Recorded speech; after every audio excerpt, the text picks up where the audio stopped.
तारक नाम सभी समय, बोलो सत्यम सिद्धाय नमः। जय सत्यम सिद्धाय नमः। जय सत्यम सिद्धाय नमः। गुरुजी आशीर्वाद। गुरुजी, रेही क्रिया योग की ऑनलाइन क्लासेस चल रही हैं, तो उनमें जो हमारे एक स्टूडेंट हैं उनका एक सपने का क्वेश्चन आया है। उन्होंने रेही क्रिया योग करते हैं वो निरंतर, तो उन्होंने, उनका नाम गौरव कुणाल है, हरियाणा से है वो, तो उन्होंने अपनी वीडियो बनाकर भेजी है सपने की।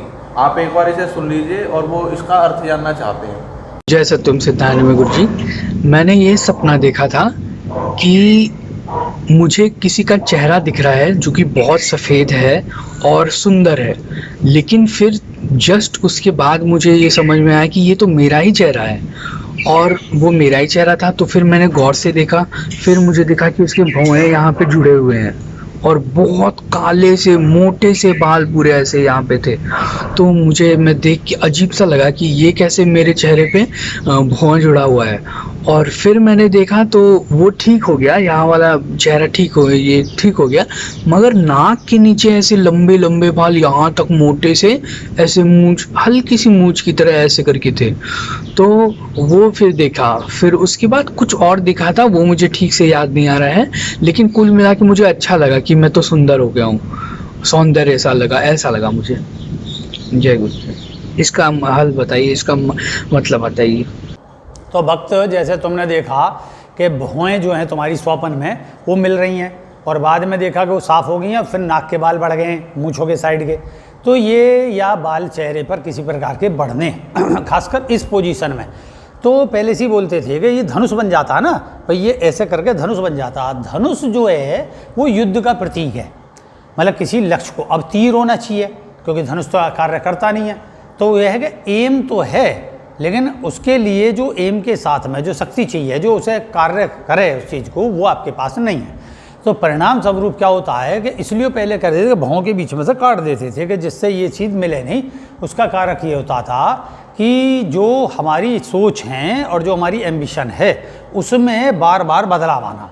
तो हम पता चली कि या तो क्या होता है कि धनुष का मतलब होता है कि हम युद्ध के लिए तैयार रहते हैं। युद्ध के लिए तैयार रहने का मतलब है दम भी हैं, अहंकारी हैं, हमारी जो सोच है उसमें हम कोई बदलाव नहीं करना चाहते।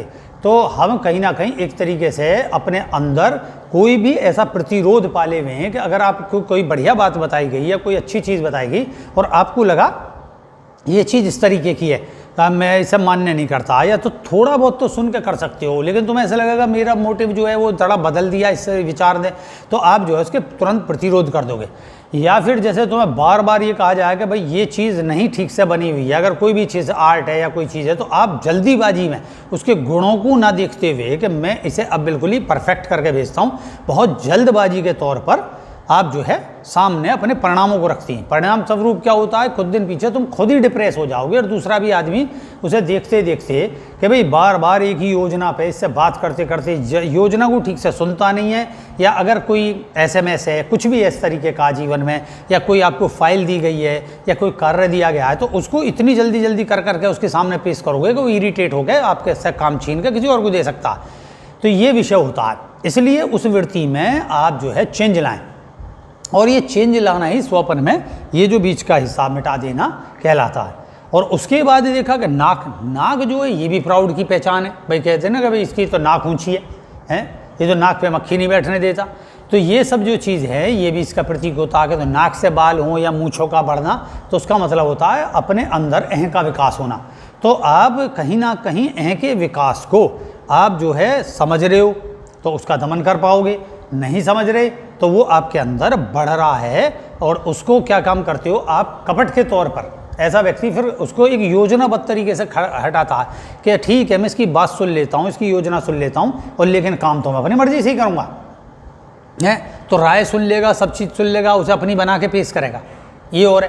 तो ऐसे जो दुर्गुण हैं उनसे बचना चाहिए, और वो स्वप्न में इस प्रकार का देखना, अपना चेहरे को स्वच्छ देखना, ये विकास है कि आपके जो है चेहरा क्या है भाई पंचेंद्रियों से बना हुआ है, आँख, नाक, कान, मुंह, ये सब चीज़, मस्तक, ये तो इसका स्वच्छ देखना आपके अंदर के मन की स्थिति को स्वच्छता प्रदान करता है। तो आप ऐसी स्वच्छता को प्रदान हो, अर्थ समझ गए होगे। जय सत्यम सिद्धाय नमः। जय सत्यम सिद्धाय नमः।